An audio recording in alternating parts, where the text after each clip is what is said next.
Atualidade Jurídica, com Odilon Garcia Júnior e Ivone Garcia.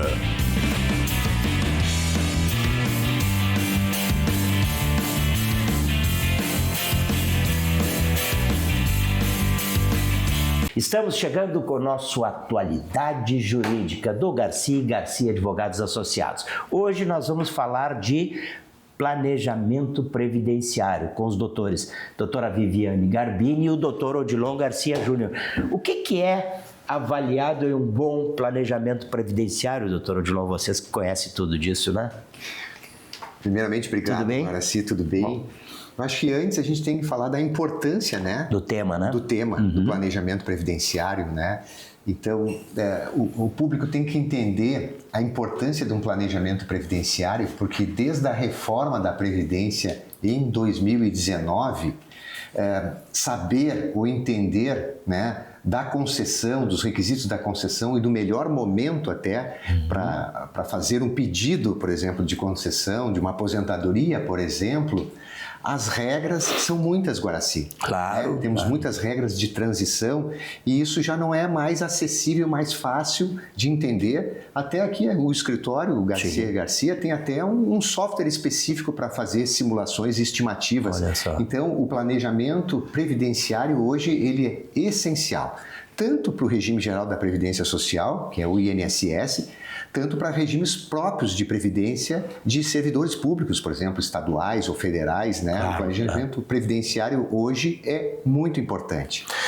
Doutora, vamos comentar um pouquinho em cima desse tema aí? Claro, muito importante conscientizar os contribuintes da Previdência, tanto o regime geral, como o doutor Odilon falou, como os regimes próprios, os empresários, os contribuintes individuais, porque num bom planejamento previdenciário nós conseguimos avaliar as contribuições daquele segurado, os regimes, as atividades que podem ser levadas em consideração, que acrescem tempo de serviço ou não, eventualmente questões que podemos buscar na justiça, reconhecimentos de direitos que o INSS administrativamente não reconhece e, sobretudo, o mais importante, acredito que seja do planejamento previdenciário, é o retorno do investimento, né, Guaraci? Sim. Porque seria muito fácil indicar para um contribuinte, contribua a partir de agora sobre o teto do INSS que vai aumentar teu benefício.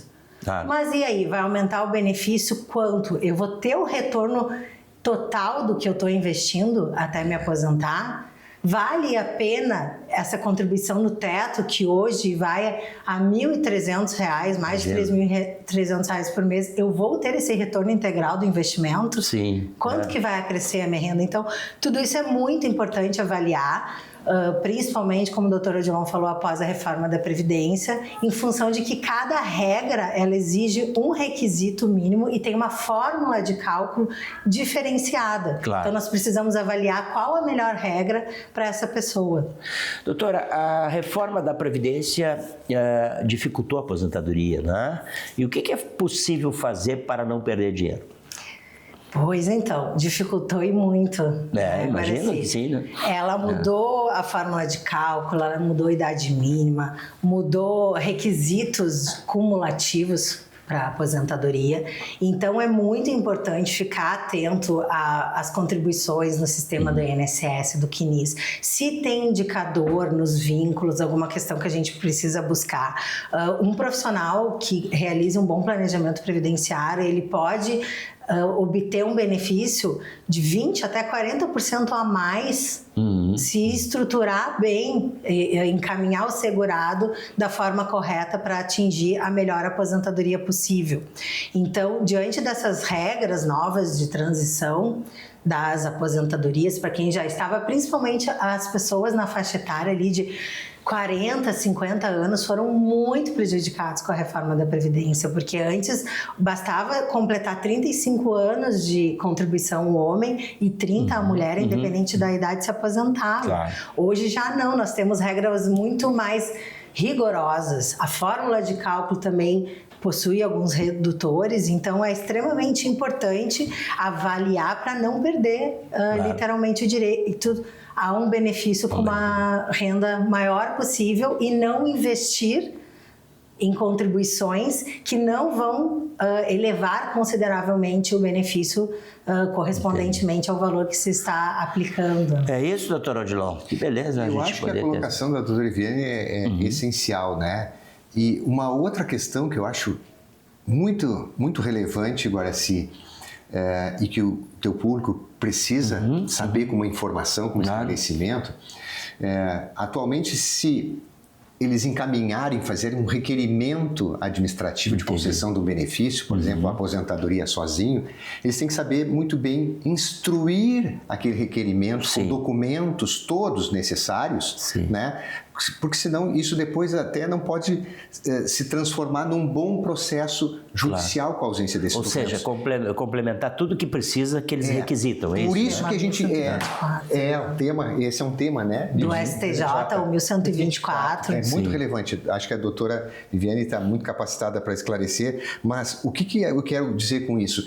Que é muito importante hoje encaminhar os seus requerimentos desde o pedido de concessão com um advogado, né? Porque ele é um profissional que vai poder filtrar ali e verificar se todos os documentos estão adequados, porque senão, se a pessoa encaminha sozinha e depois, olha, doutor, foi indeferido, né? Tem que encaminhar isso judicialmente, vai lá, está mal instruído. Não tem como contar com aquela data que ele fez lá de requerimento. Já perdeu um prazo. Tem que fazer tudo de novo. Então, além do planejamento previdenciário, fazer o requerimento com profissionais habilitados, né, com advogados especializados na área de direito previdenciário, hoje é essencial. Exatamente. Esse tema que o STJ julgou no final do ano passado, ele diz que se esse requerimento administrativo que porventura foi realizado pelo segurado sem assistência, sem o conhecimento do que precisava apresentar para o INSS para obter o direito, se isso não foi corretamente instruído, se o advogado pegar esse caso, ingressar na justiça com documentos novos, instruindo corretamente o processo com documentos que não estavam naquele requerimento, se perde os efeitos financeiros da aposentadoria desde a data do requerimento no INSS. Então vejam bem o risco. Às vezes um pedido no INSS ele dura mais de 6 meses até ajuizar o processo, até citar o INSS 1 ano. Então a pessoa corre risco de perder 1 ano ou mais de Por isso que benefício. É bom estar bem orientado por um profissional da área, né? Como, por exemplo, vocês têm aqui especialistas nesta área, né, doutor Odilon? O escritório nasceu 32 anos, né? Exatamente isso. Direito, né? Quer dizer, é o bambambam nessa área de direito, né? Doutora, empresários e autônomos têm alguma vantagem ou risco particular ao contribuir para o INSS? É uma boa pergunta. Agora, pois assim, os empresários, diferentemente dos profissionais seletistas, né, aqueles do regime da CLT, eles têm uma maior flexibilidade e condições de decidir quanto vão contribuir, a forma de contribuir, porque o seletista, a contribuição do INSS ela vai ser com base no salário dele e, eventualmente, se ele tiver uma outra atividade, aí ele vai incidir também ali. Isso é muito importante dizer, pegando esse gancho, Guaraci, de quem possui mais de um vínculo, né, tanto do INSS, ou às vezes a pessoa é concursada, o pessoal profissional da saúde tem muito essa questão. Eu trabalho num hospital, mas tenho uma clínica, os médicos, né? Ou sou do regime estatutário lá do IP, por exemplo, estado, município, e tenho minha clínica ou trabalho em uma empresa privada ao mesmo tempo. Essas pessoas, elas têm 2 regimes de previdência que nós chamamos. O regime próprio, que é o do servidor, e o regime geral da Previdência, que é o INSS. Então, o planejamento previdenciário, ele é extremamente importante para se avaliar o quê? Se as minhas contribuições devem ser consideradas todas em um regime ou em outro, porque nós temos a possibilidade de levar, por exemplo, os anos que eu contribuí para o INSS para o meu regime próprio, onde eu trabalho atualmente no estado, no município, e obter uma aposentadoria mais vantajosa ou mais rápida, naquele órgão, ou eu posso obter 2 aposentadorias, uma no INSS, outra no regime próprio. Então isso tudo tem que ser avaliado, o que é possível fazer para garantir 2 benefícios ou que seja um benefício mais vantajoso ainda. Então profissionais que têm atividades concomitantes, é extremamente importante avaliar todas as possibilidades. Mas voltando aqui aos empresários e autônomos, nós temos diversas formas de contribuição, né, que tem a possibilidade pelo MEI, que é uma contribuição extremamente baixa. Dependendo da forma da empresa, ele pode retirar o Prolabore, né, ou contribuir como contribuinte individual. O que é importante destacar aqui é que muita gente não se dá conta. Por exemplo, aquele empresário tem uma empresa onde ele declara ali rendimentos na pessoa física dele para a Receita Federal, né? Então ele declarei lá que ganhei 20 mil esse mês, mas aí ele vai lá e paga o INSS como contribuinte individual no salário mínimo. Isso pode gerar para ele um problema com tributos, porque a Previdência Social, a contribuição previdenciária, ela é um tributo. Então ela sempre tem que ser com base na remuneração, no quanto eu ganho. Se eu tenho rendimentos, isso significa que eu preciso obrigatoriamente contribuir para o INSS.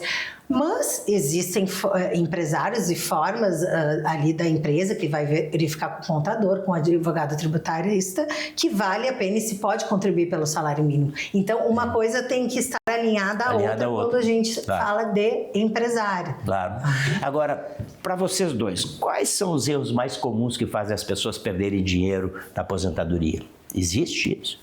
Existe, né? Acho que deixar a doutora comentar aqui, mas são vários, né? São vários. Principalmente em função desse tema que o doutor Odilon comentou ali, o 1124 da STJ, que se errarmos no requerimento administrativo, pode o prejuízo ser bem grande. Então, assim, é muito comum o segurado que não tem o conhecimento, vai lá, encaminha no INSS, não confere o que tem no CNIS, que é o Cadastro Nacional de Informações Sociais do segurado, onde tem os valores dos salários da vida toda, das contribuições, dos locais que ele trabalhou. Esse cadastro, muitas vezes, ele tem o que chamamos de indicadores, que são observações do INSS que necessitam de homologação na hora do encaminhamento do benefício.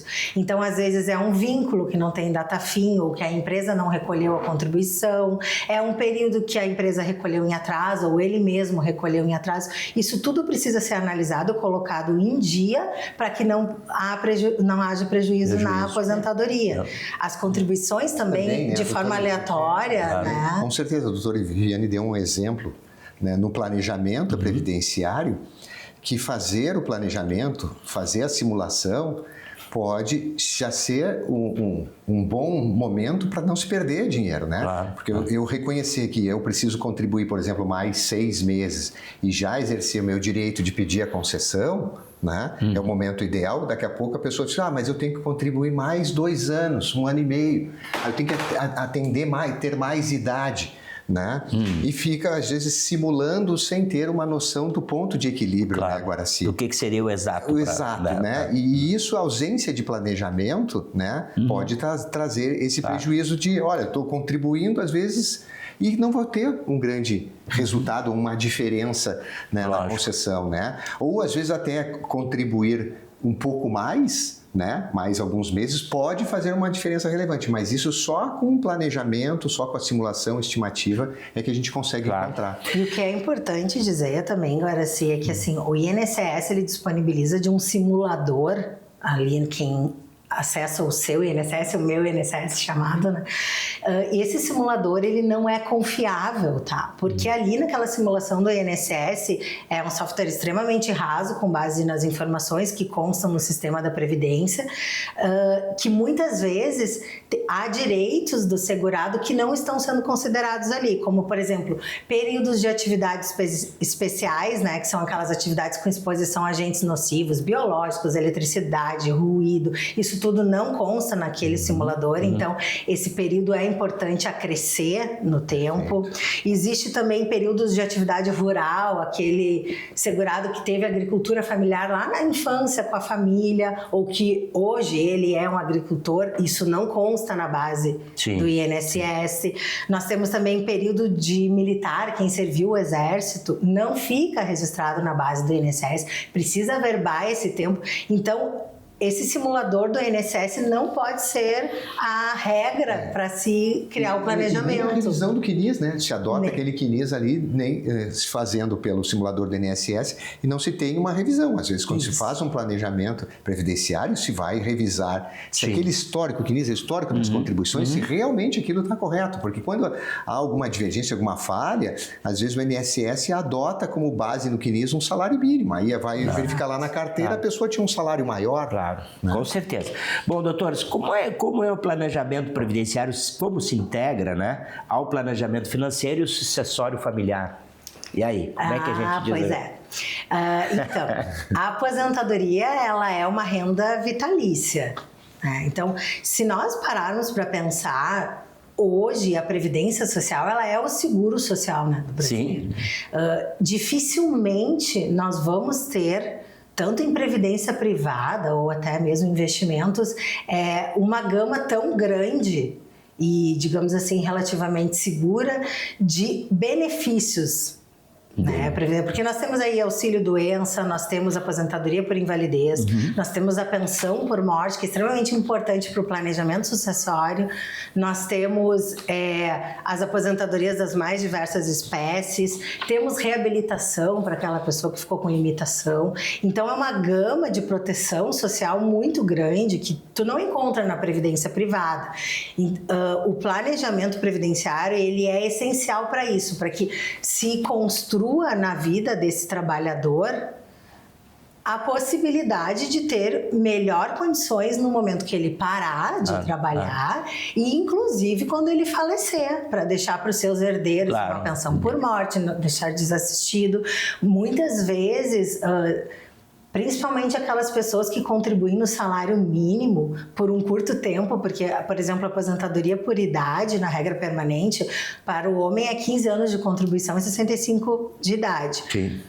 Tu garante uma aposentadoria vitalícia, né? Se a gente for falar de uma previdência privada, para te gerar essa reserva suficiente para ter um benefício vitalício de um salário mínimo anualmente reajustado, não é tão simples assim para quem começa a contribuir tarde, digamos assim. Evidente, o ideal é começar cedo. Né? Então, a Previdência Social, ela serve como uma base mesmo do planejamento financeiro e sucessório, e junto com ela, otimizando, então, uma previdência privada, investimentos, seguro de vida e todas as possibilidades. Né? Era isso, doutor? Olha, é um tema muito interessante, Guaraci. Temos muito mais outros programas para... Não, acho que é importante tocar nele, né? Vamos deixar combinado isso, vamos né? Vamos deixar combinado. Bom, esse foi então o Atualidade Jurídica de hoje, que a gente falou de planejamento previdenciário. Falamos com a doutora Viviane Garbini e o doutor Odilon Garcia Júnior, que a gente sempre nos deixa super bem informados. Aliás, nos deixa não, deixa você que está nos assistindo bem informados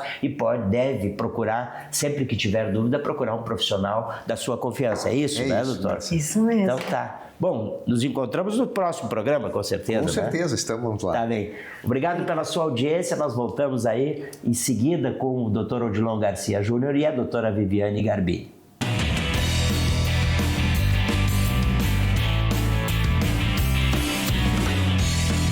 Atualidade Jurídica